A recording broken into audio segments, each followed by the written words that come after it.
Dua ekor kera terlihat melompat dari satu pohon ke pohon lainnya, seolah acuh tak acuh dengan keadaanku yang terbaring lemas. Aku mengira tidak ada lagi harapan hidup untukku yang telah tersesat selama 3 hari di hutan ini. Namun ternyata tiba-tiba tetesan air mulai memasuki mulutku sedikit demi sedikit. Setiap tetesnya seolah mengembalikan kembali kesadaranku. Kera. 2 ekor kera itu bergantian mengisi mulutku dengan air dan beberapa biji-bijian yang membuatku kembali bisa menggerakkan tubuhku. Namun tepat ketika aku mulai bisa bangkit, dengan segera mereka berlarian meninggalkanku masuk ke dalam kegelapan hutan. Di sisi yang lain, Linggar Sasena, itu namaku. Hanya seorang mahasiswa biasa dari keluarga biasa dan dengan nilai rata-rata. Lalu kalian pasti bertanya, apa yang menarik dari kisahku ini? Memang benar, tidak ada hal yang menarik dalam kisah hidupku kecuali mengenai kisahku yang satu ini. Kisah saat aku tiba di sebuah kampung yang bersebelahan dengan hutan yang disebut warga dengan nama Alas Wetan.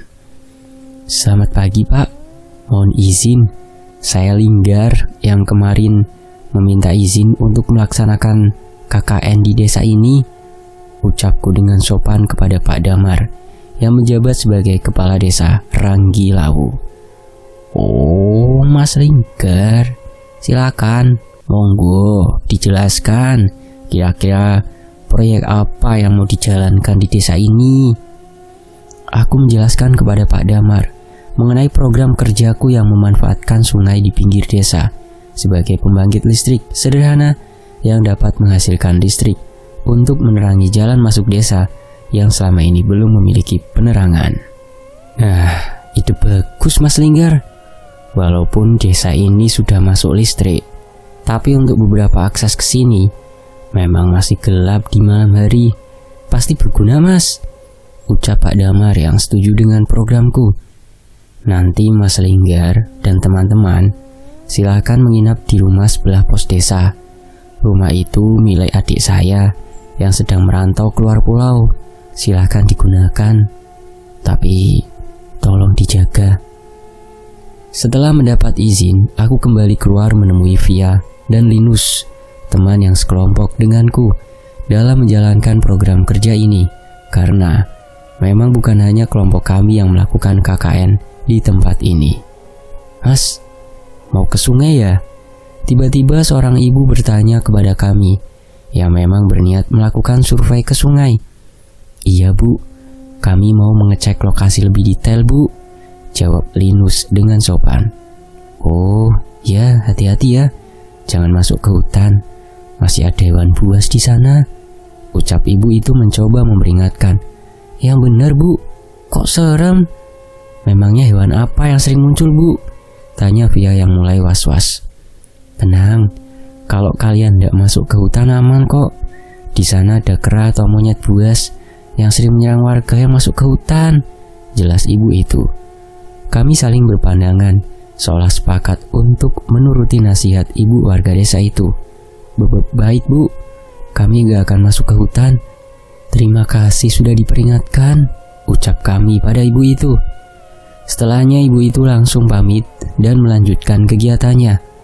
Kami berjalan menyusuri jalan setapak menuju sungai yang dikelilingi dengan pohon-pohon yang masih rindang. Sebuah pemandangan yang jarang sekali kami lihat di perkotaan saat ini.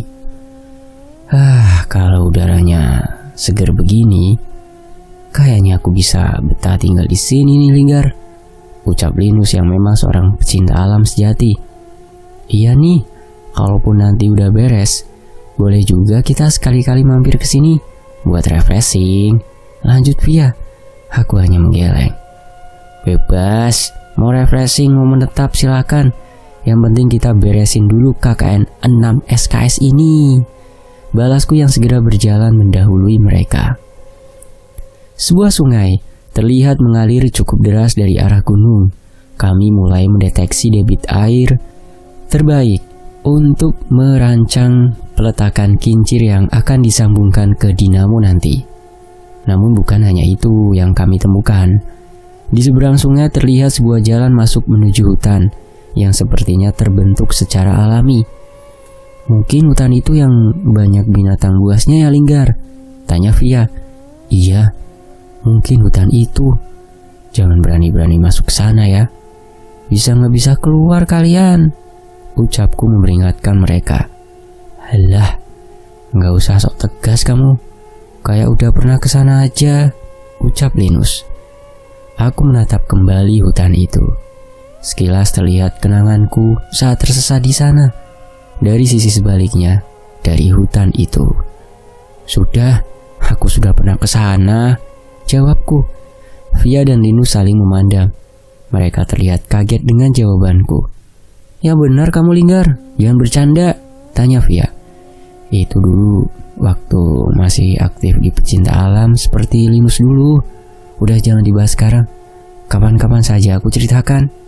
Ucapku yang menyibukkan diri dengan schedule prokerku. Sebuah rancangan kasar berhasil kami buat. Linus cukup mudah mengenali medan. Via dengan cepat bisa membuat rancangan kasar dari arahan yang kuberikan. Alhasil, akhirnya kami mampu menyelesaikan tujuan kami, walau sedikit melewati waktu maghrib dan langit mulai gelap. Sesaat sebelum kembali mendadak Via berhenti dan menoleh ke belakang, tepat ke arah gerbang masuk hutan ini. Linggar, Linus, kalian dengar suara tadi nggak? Ucap Via. Aku dan Linus saling berpadu pandang dan segera menggeleng, karena memang kami tidak mendengar suara apapun di sana. Dan akhirnya kami melanjutkan perjalanan untuk kembali ke desa. Merasa lelah dengan aktivitas seharian ini, kami segera kembali ke rumah singgah. Sebuah obrolan singkat terjadi di antara beberapa kelompok sebelum akhirnya kami beristirahat di kamar kami masing-masing. Kamar pria diisi oleh 6 orang. Walaupun cukup banyak, kamar ini masih terasa cukup lega sehingga kami bisa tidur dengan nyaman. Sampai tiba-tiba aku mendengar suara yang membuatku tersadar. Semula aku mendengarnya seperti bisikan biasa, namun lambat laun suara itu mulai terdengar seperti mantra yang membuatku merasa merinding. Sebelum aku sempat terbangun, terdengar suara seseorang di antara kami berdiri dan mengambil sesuatu dari tasnya. Lungo, ojo gawe perkara karo konco-koncoku. Terdengar suara Linus menjadi berat, seperti mengancam sesuatu. Pergi, jangan mencari perkara dengan teman-temanku. Seketika suara bisikan itu menghilang dan kami bisa tidur kembali dengan tenang. Sayangnya tidak dengan di kamar perempuan. Menjelang subuh kami dikejutkan dengan suara pintu kamar yang digedor dengan keras. Linggar, Linus, bangun, tolong. Terdengar suara perempuan yang kukenal. Itu adalah Ratna, teman satu jurusan kami, juga yang mengerjakan program kerja dengan kelompok lain. Kenapa Ratna? Ada apa? Ucapku membuka pintu disusul dengan anak-anak lain yang juga kaget dengan ketukan pintu Ratna. Linggar, tolong, Via nggak sadar, tinggal lakunya aneh, cerita Ratna yang segera membuat kami segera bergegas menghampiri Via, teman sekelompok itu. Aku memerintahkan Ratna untuk melapor ke Pak Damar, sementara kami mengecek keadaan Via. Memang cukup aneh. Di kamar perempuan terlihat beberapa orang memegangi Via yang terlihat melotot dan meronta seperti kesurupan. Via, kamu kenapa Via? Tanyaku yang benar-benar bingung harus berbuat apa. Bacakan doa-doa yang kita bisa. Kalau Via memang kesurupan, semoga saja doa dari kita bisa membantu, perintah Linus. Dengan segera kami membacakan doa-doa yang kami bisa, hingga akhirnya Via berhenti meronta. Namun itu bukan akhir masalah. Sebaliknya, Via mendekatkan wajah pucatnya kepadaku, memiringkan kepalanya sambil menyeringai. Aku mau sama yang ini. Suara tawa terdengar menyeramkan, terdengar dari mulut Via. Aku melihat Linus berlari ke kamarnya, mencoba mengambil sesuatu. Namun selang berapa lama, Pak Damar datang bersama seorang pria dengan pakaian hitam dan belangkon di kepalanya. Tanpa menunggu lama, bapak itu mengambil air, membaca sesuatu, dan memaksa meminumkannya ke Via. Seketika Via kembali terbaring di kasurnya, seolah kehilangan tenaga. Linus yang kembali dari kamar menghela nafas lega ketika melihat Via mulai pulih dan segera menyembunyikan sesuatu yang ia ambil dari kamar. "Ini Pak Dirman, salah satu yang kami percaya dalam mengurus masalah beginian," jelas Pak Damar. "Salam kenal Pak Dirman, saya Linggar. Sebenarnya Via ini kenapa ya Pak?" tanyaku yang penasaran. Pak Dirman mengajak kami keluar ke teras dan membicarakan di luar untuk memberi waktu Via beristirahat. "Mas Linggar, jangan terlalu dibesarkan ya. Takutnya anak-anak yang lain jadi panik," ucap Pak Dirman. Beliau memastikan Via hanya kerasukan roh halus biasa dan tidak ada yang perlu dikhawatirkan. Apabila ada yang aneh, kami diminta untuk melapor kepadanya. Setelah sedikit berbincang dengan Pak Dirman dan Pak Damar, kami kembali masuk ke kamar Via dan memastikan kondisinya yang telah mulai sadar.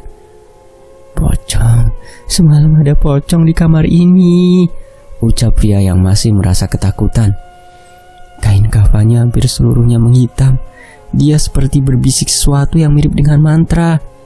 Sangat mengerikan apabila yang diucapkan oleh Via ternyata benar.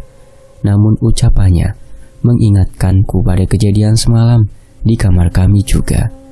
Tapi sepertinya aku tidak perlu menceritakan hal ini agar tidak memperparah keadaan. Setelah kejadian itu, anak-anak saling bergantian menjaga Via di rumah singgah. Sementara aku dan Linus melanjutkan prokerku di sungai terlebih dahulu sebelum nanti bergantian menjaga Via. Saat mencapai tengah hari, entah halusinasi atau bukan, mendadak aku melihat Via berjalan sendirian di seberang sungai, berjalan sendirian. "Linus, itu Via?" tanyaku memastikan pada Linus. Ia menoleh, namun seperti tidak melihat apa-apa. Gak ada apa-apa di sana. Kamu kali terlalu khawatir. Via kan di desa dijaga sama anak-anak," kata Linus. Sepertinya aku setuju dengan ucapan Linus, karena setelahnya aku tidak melihat lagi sosok seperti Via di pintu masuk hutan. Menjelang tengah hari, kami segera kembali ke desa. Namun di sana terlihat warga sedang ramai, seolah mencari sesuatu. "Linggar, Via hilang Linggar," ucap Ratna yang segera menghampiriku ketika masuk ke desa. "Yang bener kamu, bukannya pada gantian jagain?" tanyaku bingung. "Iya, aku yang jaga.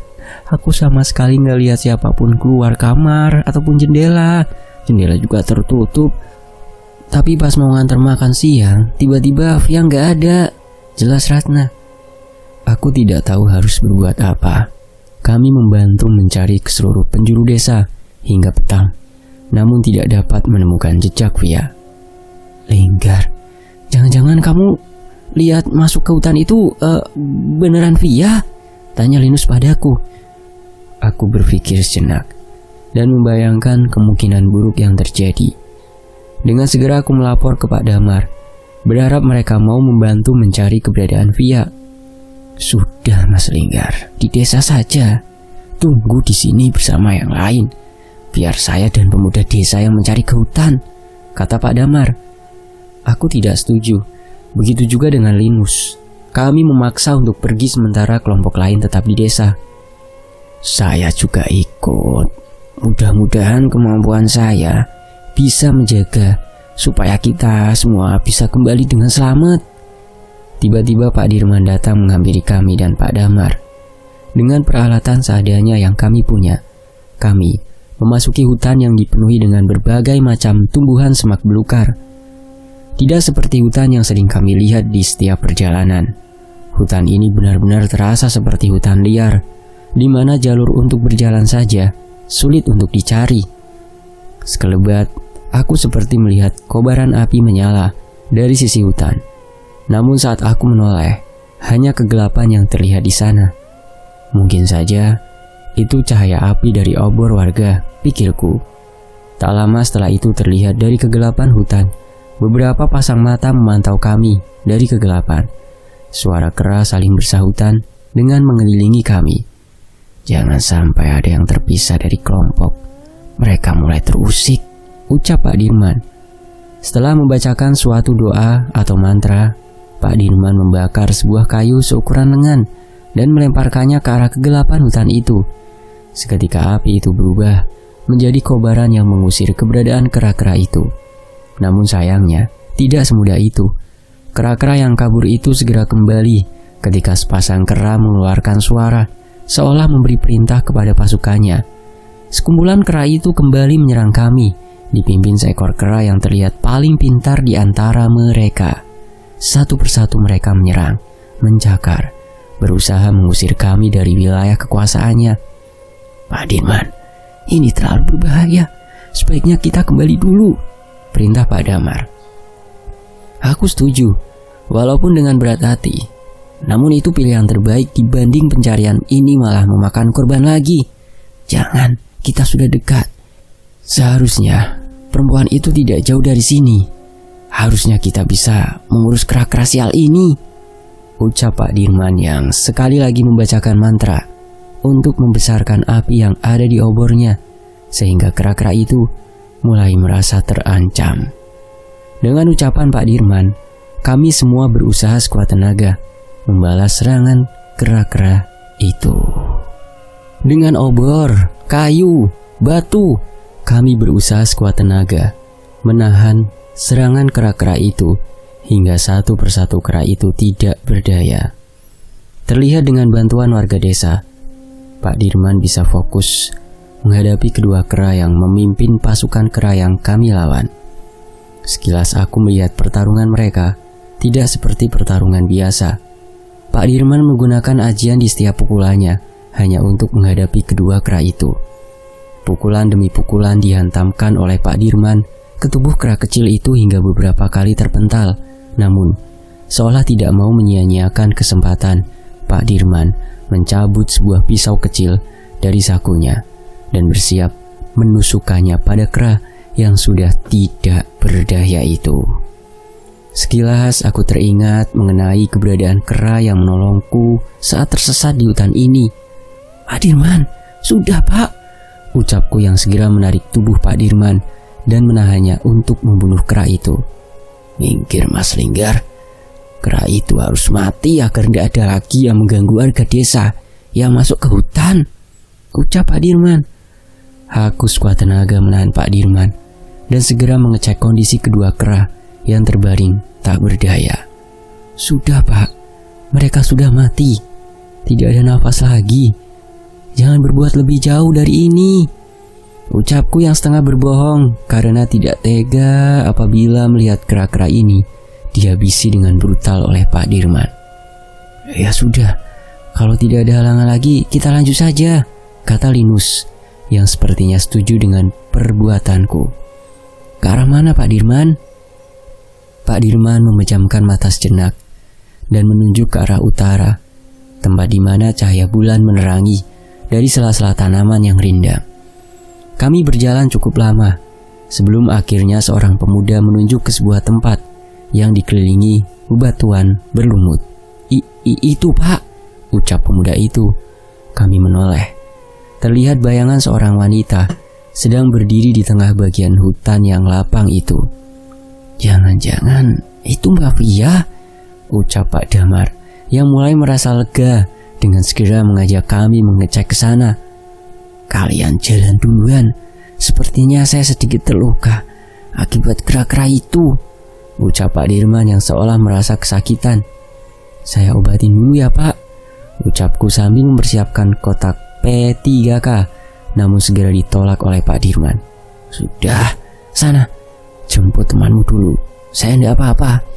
Setelah meyakinkan luka Pak Dirman tidak parah, kami segera menghampiri sosok wanita yang berdiri di tengah hutan itu. Itu adalah salah satu bagian hutan dengan tempat yang cukup lapang dibanding sekitarnya, walaupun masih ada pohon di setiap beberapa meter. Via, ucapku memanggil wanita yang berdiri di tengah kegelapan hutan itu. Sayangnya, ia tidak menjawab sama sekali. Aku menghampirinya mendekat. Aku bisa memastikan bahwa itu Via dari pakaian yang ia pakai. Namun saat mendekat, aku mulai sadar bahwa Via sedang menatap terpaku ke sebuah sudut hutan. "Seharusnya kalian tidak ke sini." Tiba-tiba Via menoleh ke arahku dengan wajah yang pucat, dengan air mata yang mengalir tanpa henti dari matanya. "Kita semua akan mati," lanjutnya. Linus dan seluruh warga desa merasa bingung dan segera mendekat ke arah Via.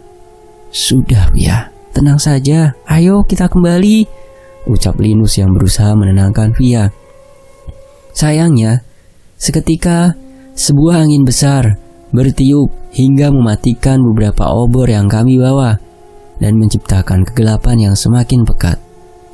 "Kita sudah tidak bisa kembali," ucap Via yang semakin tidak mampu menahan tangis.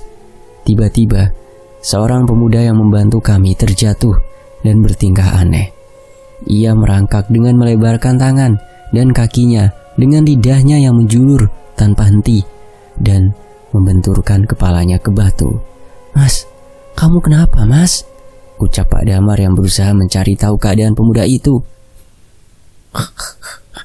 Pemuda itu tidak menjawab dan hanya terus membenturkan kepalanya ke batu hingga darah dari kepalanya menetes di tanah. Ia tertawa mengerikan sambil menjilati darahnya yang mengucur dari kepalanya sendiri.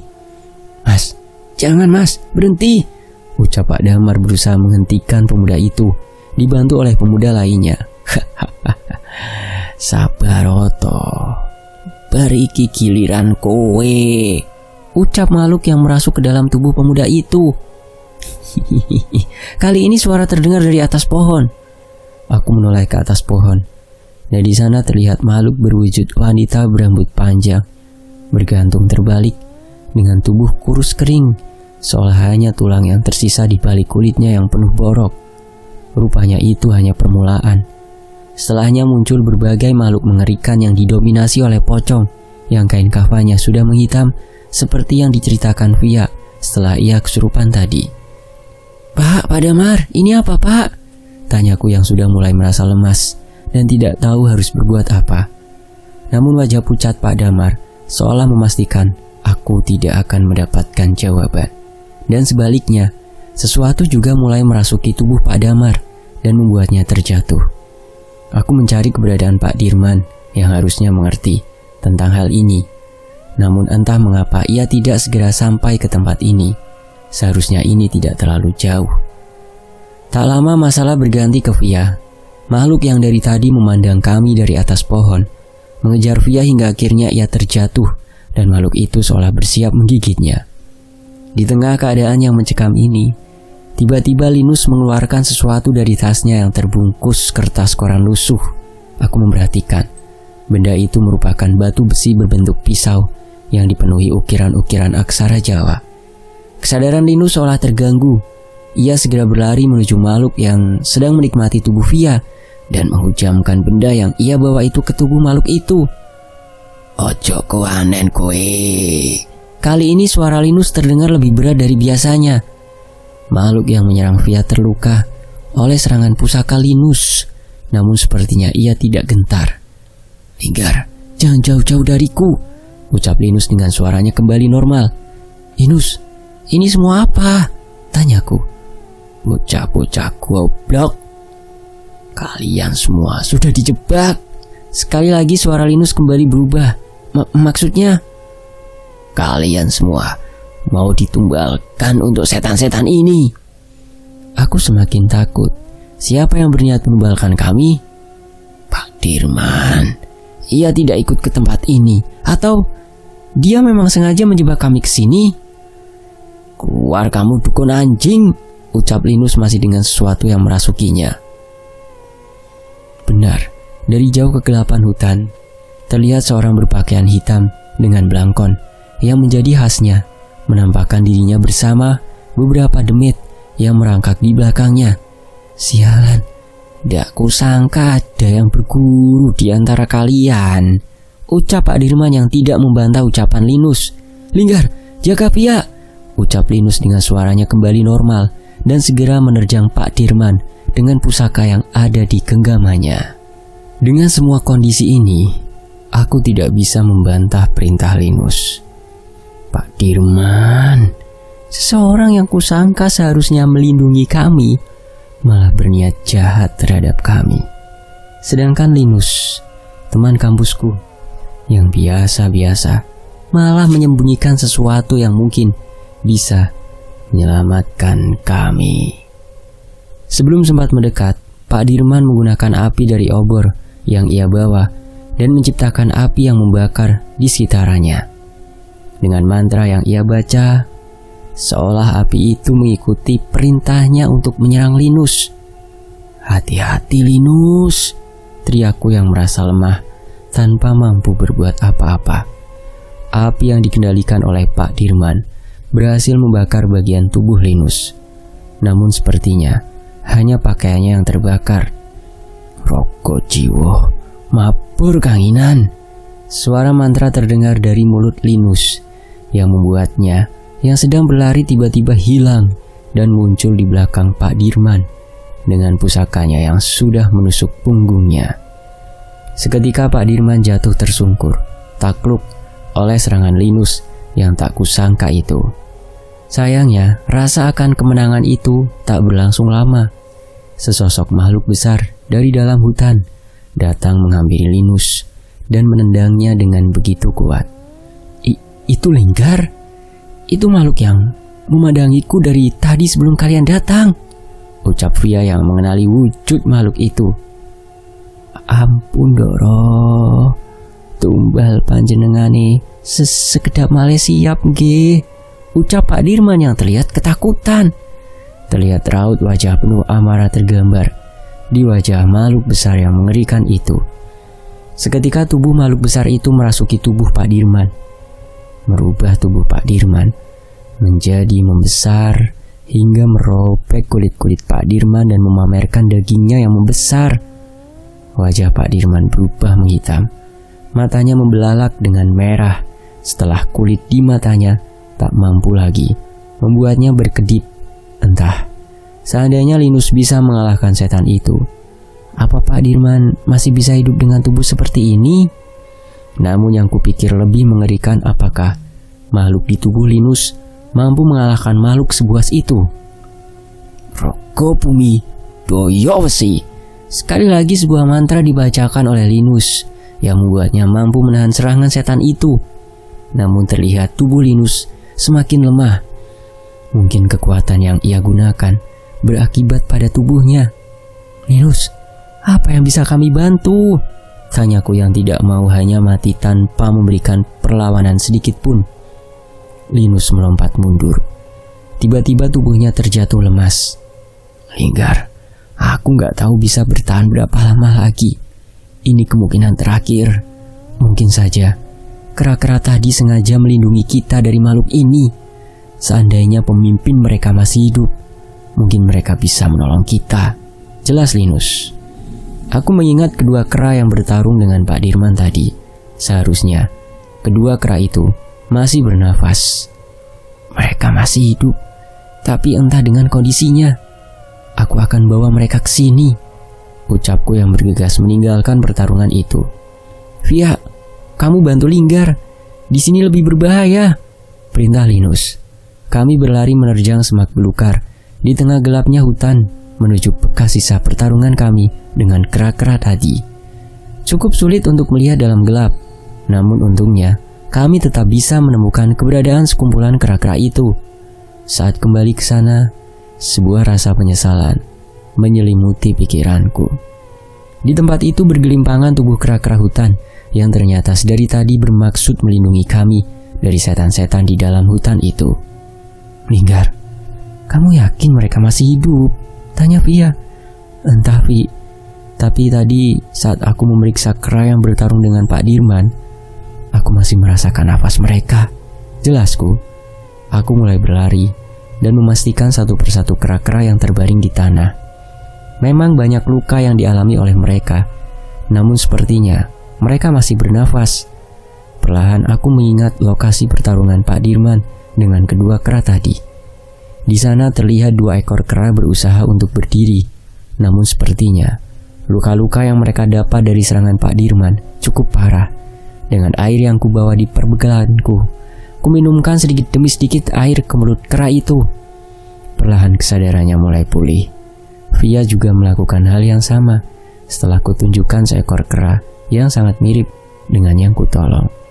"Maafkan kami tidak tahu maksud baik kalian," ucapku sambil berusaha mengobati kera itu dengan perlengkapan P3K yang kubawa. Tetapi kedua kera itu kembali memaksa untuk berdiri dan berjalan dengan lemah menuju ke arah setan itu. Seolah mengerti maksud mereka, aku dan Via segera menggendong kedua kera itu dan membawanya berlari secepat mungkin ke tempat Linus bertarung. Kali ini tidak butuh waktu lama kami untuk kembali dengan jalur yang sudah kami hafal, dan kami kembali harus melihat Linus bertarung. Tidak, Linus yang bertahan mati-matian dari serangan setan yang merasuki tubuh Pak Dirman. "Linus, kami membawa mereka!" teriakku. Linus menoleh dan segera melompat ke arah kami. "Maafkan kami, kini giliran kalian," ucap Linus yang segera menggendong kedua kera itu. "Rogo kayangan nompo pangasih." Sekali lagi suara berat itu kembali membacakan mantra dari tubuh Linus, dan tiba-tiba kedua kera itu bisa bangkit walaupun masih dengan luka-luka di tubuhnya. Pak Dirman yang melihat hal itu segera berlari ke arah kami dan bersiap menyambarkan sebuah pukulan. Namun salah satu kera berjalan menghampirinya dan menahan pukulannya dengan sebuah bayangan lengan besar yang keluar dari lengannya, yaitu lengan kera. "Hahaha, akhirnya, Ligar, jangan tinggalin tubuhku di sini ya," ucap Linus yang segera terjatuh dan kehilangan kesadaran setelah menggunakan seluruh kekuatannya. Kera yang seekor lagi melompat ke tubuh Pak Damar dan pemuda desa. Seketika setan-setan yang merasuki mereka segera meninggalkan tubuhnya.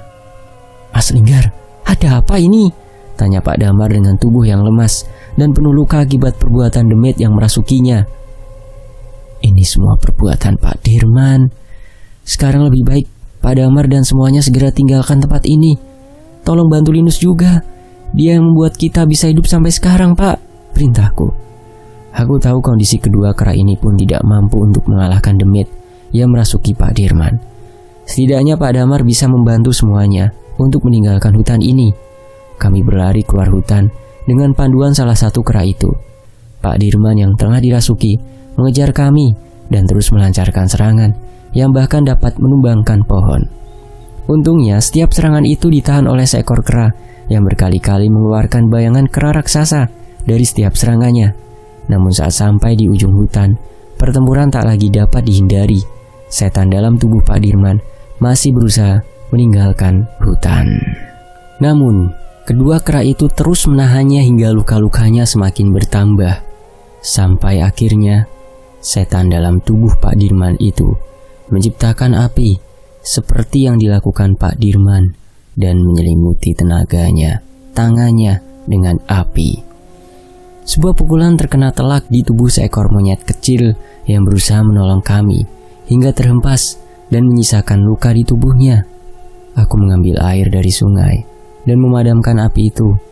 Namun kera itu masih mencoba berdiri sebelum akhirnya pukulan serupa menghilangkan kesadarannya hingga terbawa arus sungai. Aku mencoba mengejar kera itu, namun arus sungai terlalu deras.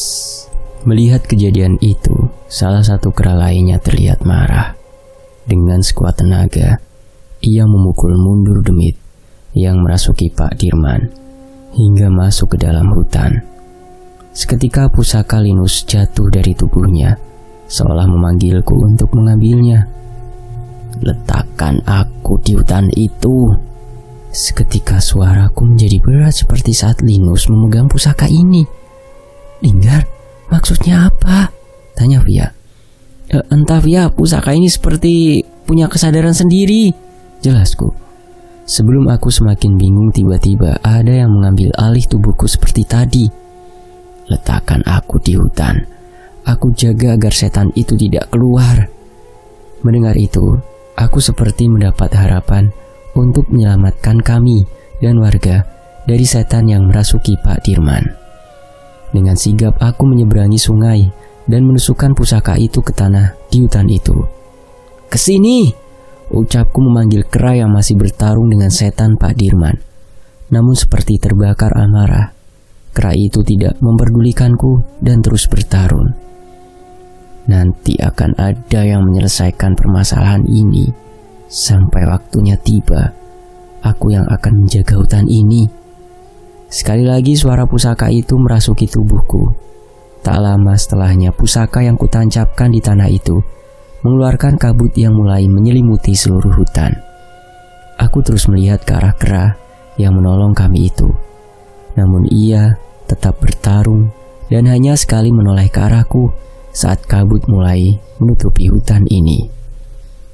Cukup lama Linus tidak sadarkan diri, hingga saat siang hari kami baru bisa berkumpul di rumah Pak Damar. Maaf ya Linggar, saya benar-benar tidak menyangka Derman memiliki niat sebusuk itu, ucap Pak Damar. Iya Pak, kita juga salah sudah terpancing dengan jebakannya. Tapi kalau tidak ada kejadian kemarin mungkin Pak Dirman masih tinggal di desa ini dan melancarkan siasat busuknya Pak, ucap Linus yang telah sadar setelah tidur semalaman.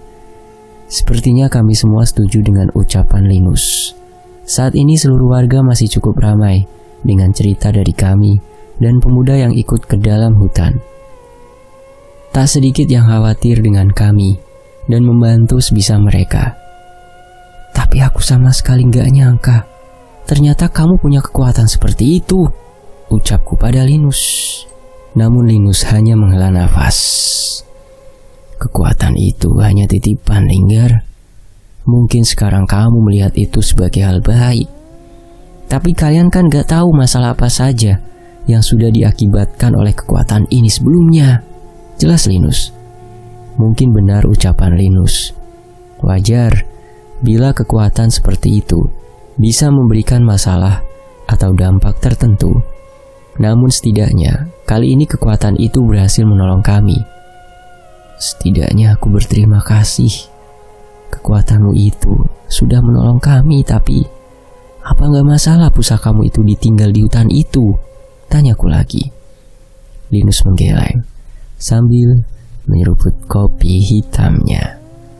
Gak masalah Linggar. Aku dan pusaka itu terhubung satu sama lain. Kelak saat waktunya tiba, pasti dia akan kembali, jelas Linus. Setelah kejadian mengerikan itu, Pak Damar masih mengizinkan kami untuk menyelesaikan program kerja kami. Namun kali ini beberapa utusan dari universitas datang untuk memastikan kondisi kami. Untungnya, kami berhasil meyakinkan mereka mengenai keselamatan kami. Tapi sebenarnya, aku masih merasa penasaran. Apakah seekor kera yang terbawa arus sungai saat menolong kami bisa selamat? Semoga saja aku masih ditakdirkan untuk bertemu dengan kera itu lagi. Sementara itu di sisi lain. Panjul, kesini! Ucap Pak Le memanggilku ke sebuah bangunan tua di sebuah pedalaman desa. Emoh Pak Le, nggak mau. Itu isinya setan semua, jawabku yang bergidik ngeri saat melihat penunggu bangunan itu yang muncul setelah Pak Le membacakan doa. Walaupun Pak Le sudah beberapa kali mengajakku membantu warga menyelesaikan masalah seperti ini, aku tetap tak terbiasa dengan wujud-wujud makhluk halus yang kami hadapi. Reneo, kesini. Katanya mau jadi kuat, biar bisa ngalahin pemain ludruk itu, ucap Pak Le. Memang benar ucapan Pak Le. Seharusnya aku melatih mentalku untuk bersiap menghadapi makhluk yang menghabisi keluarga dan warga desaku. Tapi, yang sedang Pak Le hadapi ini adalah makhluk genderuwo berkaki 4 yang tingginya hampir menembus loteng bangunan itu. Enggak Pak Le serem, ucapku yang segera melarikan diri dari pandangan demit-demit itu. Terlihat Pak Le hanya menggeleng melihat kelakuanku. Aku pergi hingga terhenti sebuah sungai di pinggir desa. Sepanjang jalan aku hanya menggerutu meratapi nasibku saat ini yang harus menemani Pak Le berurusan dengan demit-demit itu. Namun tak lama setelah aku tiba di sana, aku melihat ada sesuatu mengambang di antara aliran sungai itu. Bentuknya menyerupai seekor hewan. Entah mengapa dari dalam tubuhku muncul perasaan untuk masuk ke sungai dan menolong makhluk itu. Seekor bangkai kera? Kalau ini hanya bangkai, kenapa aku harus menolongnya? Yang jelas aku tak mengerti mengenai perasaan apa yang mendorongku mengangkat jasad kera ini. Saat sampai ke pinggir sungai, aku baru melihat banyak sekali bekas luka dengan darah yang masih segar terlihat dari bekas luka di tubuhnya. Aku benar-benar tidak tega melihat kondisi makhluk ini. Seketika aku teringat kekuatan Pak Lek yang mampu menyembuhkan luka dan kutukan. Mungkin saja Pak Lek bisa menolong makhluk ini. Dengan segera aku menggendong makhluk itu dan membawanya ke Pak Lek. Pak Lek, tolong Pak Lek!" teriakku yang berlari mengarah ke bangunan yang penuh makhluk halus itu. "Alah, Pancul, kalau kamu gak mau bantuin ya jangan gangguin toh," ucap Pak Lek yang terkaget melihat kedatanganku saat sedang membacakan doa. Aku meletakkan tubuh kera yang terluka itu ke atas meja di bangunan itu dan meminta tolong Pak Lek menyembuhkannya. "Tolong Pak Lek, Pak Lek bisa menyembuhin monyet ini kan Pak Lek?" ucapku memohon. Pak Lek memeriksa tubuh monyet itu dan seperti tidak menemukan detak jantung maupun nafas darinya. "Pancul, monyet ini sudah mati. Nanti kita kuburin aja ya," balas Pak Lek. Sebenarnya aku tahu itu, tapi bagaimana cara menjelaskan ke Pak Lek mengenai sesuatu yang kurasakan ini? "Pak Lek, dicoba dulu Pak Lek, tolong," ucapku setengah memohon. "Kamu merasa ada yang aneh ya, Jul?" Seketika wajah Pak Lek terlihat menjadi serius. Iya Pak Lek, Pak Lek juga ngerasa." "Enggak, kamu lihat sekitarmu. Seluruh penghuni bangunan ini menjauh ketika jasad kera ini sampai di tempat ini," ucap Pak Lek. Benar kata Pak Lek, aku baru sadar semua makhluk halus di bangunan ini menjaga jarak dari kami setelah kedatanganku dan kera ini. Setelahnya Pak Lek mengambil sebuah keris yang terbungkus kain lusuh, menggoreskan keris itu pada jarinya. Seketika darah Pak Lek berubah menjadi api yang menetes ke tubuh kera itu. "Ini ilmu penyembuhan yang terbaik yang kupisa. Semoga saja ini berguna," ucap Pak Lek. Aku hanya mengangguk menyaksikan ilmu yang baru pertama kali kulihat ini. Perlahan, luka-luka kera itu menutup sedikit demi sedikit hingga hampir tak bersisa. Aku menunggu dengan was-was, berharap monyet kecil ini bisa selamat. "Pak Lek, lukanya sembuh," ucapku. "Jangan senang dulu. Kalau nafasnya tidak kembali, hasilnya akan sama saja," balas Pak Lek. Beruntung, tak lama setelahnya, terlihat dada monyet itu mulai bergerak. Pak Lek! Aku menoleh pada Pak Lek sambil tersenyum. Terlihat Pak Lek juga menghela nafas, merasa lega, ilmunya bisa menolong kera itu. Kera itu mulai bergerak, namun sepertinya ada sesuatu yang mengganggu kesadarannya. Melihat hal itu, Pak Lek membacakan doa pada sebotol air dan memberikannya padaku. Sepertinya ada kutukan yang menyerang hewan ini. "Minumkan air ini saat dia sudah bisa bergerak," perintah Pak Lek. Aku mencoba menyentuh tubuh monyet itu dan merasakan hawa dingin dari seluruh tubuhnya. Sepertinya benar kata Pak Lek, masih ada kutukan yang menyerang monyet ini. Dengan sarung yang selalu kubawa, aku membungkus tubuh monyet itu dan menggendongnya, berharap ini dapat menghangatkannya. "Monyet itu mau kamu pelihara?" tanya Pak Lek yang sepertinya terlihat cemas bila aku ingin memelihara hewan yang sepertinya menyimpan hal misterius ini. "Iya Pak Lek, biar sembuh dulu. Siapa tahu kalau sudah sembuh bisa jadi temanku," jawabku. Sepertinya Pak Lek mengerti rasa kesepianku dan membiarkanku merawat kera ini. "Mau saya kasih nama Kliwon? Bagus kan Pak Lek?" ucapku sambil tertawa. "Nama apa itu? Nama kok nyeremin gitu?" tanya Pak Lek. "Ini nama monyet jagoanku Pak Lek, si hantu dari gua buta. Siapa tahu aku bisa jadi jagoan kayak dia kan?" jawabku. Pak Lek tertawa mendengar jawabanku. "Tapi Jul, kamu udah ndak takut lagi sama hantu-hantu itu?" tiba-tiba Pak Lek bertanya. Aku baru ingat dan segera melihat ke belakang. Rupanya sang genderuwo besar tadi sudah berada di belakangku sambil berjongkok memamerkan wajah besarnya yang dipenuhi bulu berwarna hitam. Setan!" ucapku yang ketakutan dan segera berlari meninggalkan bangunan itu sambil menggendong Kliwon. Terlihat Pak Lek masih tertawa di sana seolah merasa senang setelah mengerjaiku. Bersambung, dan ini akan dilanjutkan di Teror Penunggu Paprikula, masih di Monyet Kembar Alas Wetan dari Mas Dioseta. Awal mula Pancul menemukan Kliwon. Saya pamit, terima kasih Mas Dioseta. Semoga sehat selalu ya Mas. Dan tentunya buat teman-teman yang sudah menyimak kisah ini, terima kasih juga ya. Semoga sehat-sehat juga di sana. Wassalamualaikum warahmatullahi wabarakatuh. Terima kasih sudah menyimak kisah ini di sini.